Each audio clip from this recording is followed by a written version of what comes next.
Oke, kita mulai ya. Anda sudah mengirimkan setumpuk materi yang sangat menarik, dan setelah kami pelajari, semuanya itu kayaknya mengerucut ke satu pertanyaan besar. Pertanyaan yang sebenarnya udah sering kita dengar ya. Betul. Benarkah tidak ada manusia yang hidup seperti pulau? Ini kan kutipan klasik, tapi di dunia kita yang serba individualis ini, apa itu masih relevan? Sumber-sumber yang Anda berikan, terutama dari buku Place Well with Others, kayaknya menantang kita buat mikirin ulang ide ini deh. Tepat sekali. Dan kita akan kupas tuntas dari berbagai sudut yang mungkin nggak terduga gitu. Kita nggak cuma bahas filosofinya. Tapi juga bukti nyatanya, betul. Kita akan lihat kisah isolasi paling ekstrim, kita selami epidemi kesepian, yang ternyata, wah, sejarahnya mengejutkan. Dan bahkan kita lihat apa yang terjadi sama sifat manusia pas dihadapkan sama bencana. Ini bahkan jadi pembahasan mendalam soal kebutuhan kita yang paling dasar, koneksi. Oke, untuk memulai pembahasan ini, ada satu cerita yang luar biasa banget, hampir nggak bisa dipercaya. Cerita tentang seorang pria bernama Christopher Knight. Ah, si pertapa North Pond. Benar. Pria ini secara sukarela hidup sendirian di dalam hutan di Maine, Amerika Serikat, selama 27 tahun. Bayangin, 27 tahun. Tanpa kontak manusia. Selama hampir 3 dekade itu, dia cuma pernah ngucapin satu kata ke orang lain yang kebetulan lewat. Satu kata. Apa katanya? Kabin kosong di sekitarnya. Lebih dari 1.000 kali pencurian, cuma buat dapat makanan, pakaian, sama buku. Gila sih, jadi dia benar-benar coba jadi sebuah pulau ya. Dia bangun camp tersembunyi, gerak cuma malam hari, nggak pernah nyalain api biar nggak ketahuan. Dia menghapus dirinya dari peradaban. Dan kasus Knight ini adalah kayak eksperimen nyata yang nggak disengaja. Apa yang terjadi kalau manusia benar-benar mutusin hubungan? Apa yang terjadi? Saat akhirnya ketangkap, dia sama sekali nggak bisa beradaptasi lagi. Dia lupa cara interaksi, bahkan hal simpel kayak pakai telepon aja bikin dia bingung. Jadi kisahnya ini bukan cerita romantis soal nemuin kedamaian dalam kesendirian ya. Justru sebaliknya. Justru ini potret mengerikan tentang betapa rusaknya kita kalau benar-benar terputus. Kisah Knight ini memang ekstrim, tapi perasaan terputus itu dalam skala yang lebih kecil, mungkin banyak dari kita pernah ngerasain juga kan? Tentu saja, dan ini bawa kita ke masalah yang jauh lebih luas yang disorot sumber-sumber ini, epidemi kesepian. Ini bukan lagi sekedar perasaan sedih, tapi udah dianggap krisis kesehatan masyarakat. Bener banget, skalanya masif. Di Inggris misalnya, saking parahnya masalah ini, pemerintah sampai nunjuk seorang, Menteri Urusan Kesepian. Sampai ada menterinya sendiri. Ada 9 juta lebih warganya ngaku sering ngerasa kesepian. Dan secara medis, dampaknya nyata banget. Penelitian nunjukin risiko kesehatan dari kesepian kronis itu setara dengan merokok 15 batang sehari. 15 batang. Wah, itu berarti beneran bisa membunuh ya? Betul, secara harfiah bisa membunuh. Tunggu. Tapi ada satu fakta yang, wah ini bikin kaget sih. Buku ini bilang konsep kesepian sebagai sesuatu yang negatif itu sebenarnya penemuan yang relatif baru. Maksudnya gimana tuh? Nah, ini bagian paling menariknya. Sebelum tahun 1800-an, kata lonely atau kesepian itu hampir nggak pernah dipakai dengan makna emosional yang negatif. Oh ya? Terus artinya apa? Artinya cuma sendirian atau terpencil secara fisik. Misalnya di Kamus Lama, contoh penggunaannya itu lonely rocks atau batu-batu yang kesepian. Ya bukan berarti batunya lagi sedih kan? Iya, cuma berarti batunya terisolasi aja. Jadi dulu nggak ada orang yang sedih karena sendirian. Aneh juga ya. Pasti ada versi positifnya. Dan itu yang kita sebut solitude atau menyendiri. Ini justru dianggap sesuatu yang mulia. Para nabi seperti Yesus, Buddha, Muhammad, semuanya kan nyari solitude buat dapat pencerahan. Bener juga ya.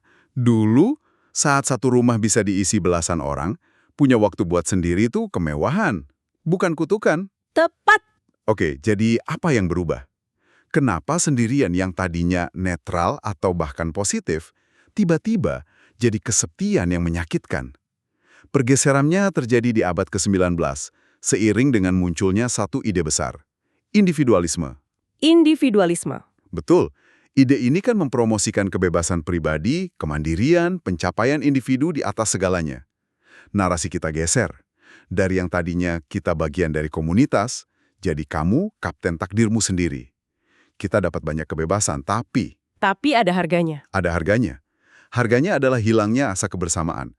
Perasaan Anda sendirian dalam menghadapi dunia inilah yang melahirkan kesepian modern. Dan kayaknya di zaman sekarang, kita coba ngisi kekosongan koneksi itu dengan cara-cara yang unik lah ya, kalau nggak mau dibilang aneh. Contohnya, buku ini ngasih contoh seorang pria di Jepang yang secara tulus jatuh cinta dan menjalin hubungan sama karakter anime di sarung bantalnya. Diajak kencan, foto bareng. Ini bukan bercanda loh, dia serius. Apa yang terjadi di sini sebenarnya? Fenomena ini, meskipun ekstrim, itu gejala dari masalah yang lebih dalam. Penelitian secara langsung ngaitin ini sama kesepian. Ini adalah upaya nyari penerimaan dan koneksi tanpa risiko penolakan. Tanpa risiko. Iya, hubungan sama karakter fiksi atau pacar virtual itu aman. Mereka nggak akan pernah ninggalin atau nyakitin kamu. Ini seperti nyari jalan pintas buat ngerasa disayang ya. Dan ini nyambung ke pertarungan besar dalam diri kita yang disorot sumber-sumber ini. Antara ngejar status dan ngebangun kemampuan untuk disukai.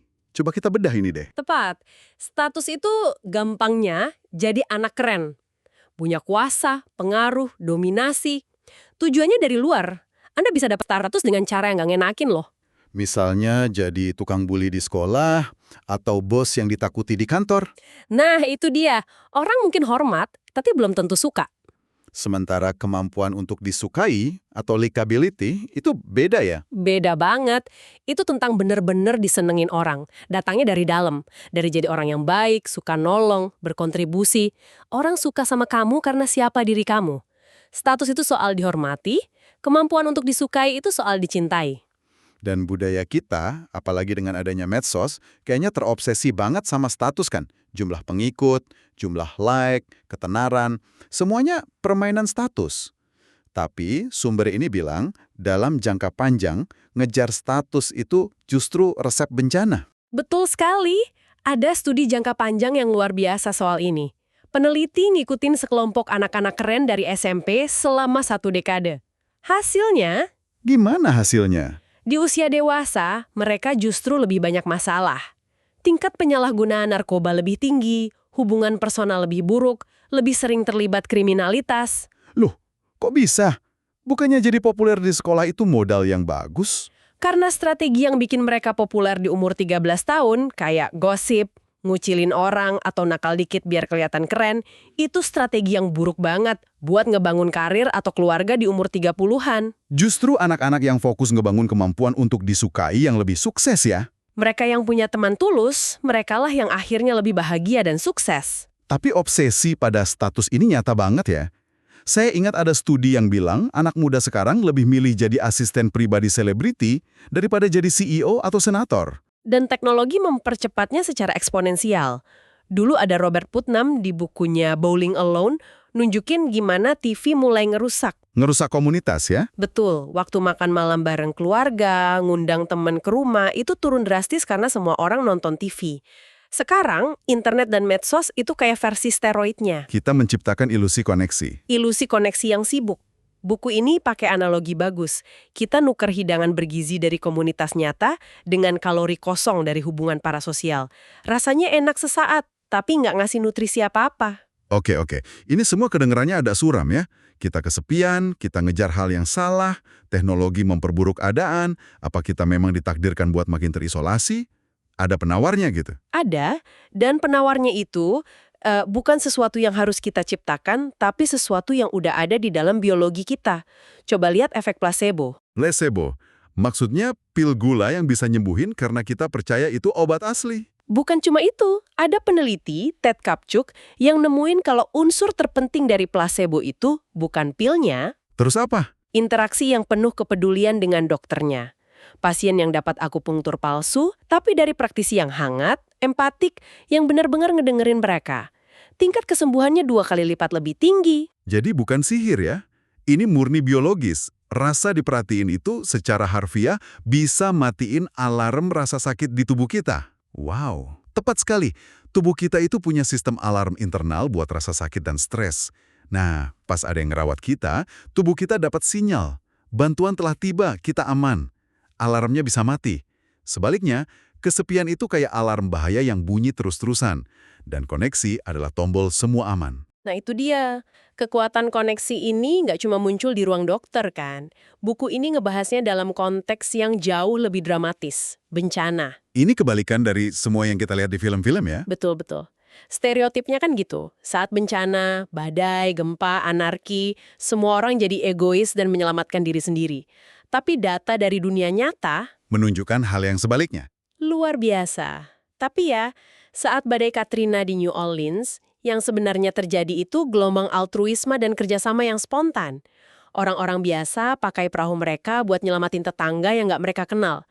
Program bawaan kita pas krisis, itu bukan selamatkan dirimu sendiri. Tapi, ayo kita bersatu. Secara psikologis ini aneh banget. Orang kan harusnya trauma, tapi sumber ini bilang mereka justru seringkali lebih sehat secara mental. Kok bisa? Karena untuk pertama kalinya dalam waktu yang lama mereka merasa dibutuhkan. Manusia itu ternyata nggak keberatan dengan kesulitan. Yang nggak bisa mereka tahan itu perasaan nggak dibutuhkan. Dan masyarakat modern, dengan segala kenyamanannya, ironisnya justru jago bikin kita ngerasa nggak berguna dan nggak terhubung. Tepat sekali. Oke, jadi setelah kita bongkar semua ini, dari pertapa di hutan, sejarah kata kesepian, sampai perilaku kita pas bencana, kita balik lagi ke pertanyaan awal. Tidak ada manusia yang hidup seperti pulau. Kayaknya kesimpulannya udah jelas banget ya. Pepatah itu 100% benar. Kita itu secara biologis dan psikologis terprogram buat nyambung. Individualisme memang ngasih kita banyak kebebasan, tapi mungkin kita udah kedorong kejauhan sampai kita ngalamin kekurangan gizi komunitas. Dan ada contoh paling kuat soal ini kan? Mungkin contoh paling ekstrim dan mengharukan itu kisah para penderita kusta di Pulau Molokai. Orang-orang yang dibuang buat mati. Apa yang mereka lakukan? Mereka yang paling sehat mendedikasikan sisa hidup mereka buat ngerawat yang paling sakit. Naluri kita yang paling dalam, bahkan di ambang kematian, itu bukan bertahan hidup secara egois, tapi saling peduli. Ini benar-benar ngubah cara pandang sih. Dan sebagai penutup, sumber-sumber ini ninggalin kita dengan satu kutipan yang sangat provokatif buat Anda renungkan, dari aktor Lee Marvin. Kematian hanyalah sebuah akhir jika Anda berasumsi bahwa ceritanya adalah tentang Anda. Kutipan itu maksa kita nanya kan, sebenarnya cerita apa sih yang lagi kita jalanin dalam hidup ini? Apa ini petualangan solo, di mana status dan pencapaian pribadi jadi satu-satunya tujuan? Atau kita ini bagian dari sebuah cerita yang lebih besar, sebuah ensemble?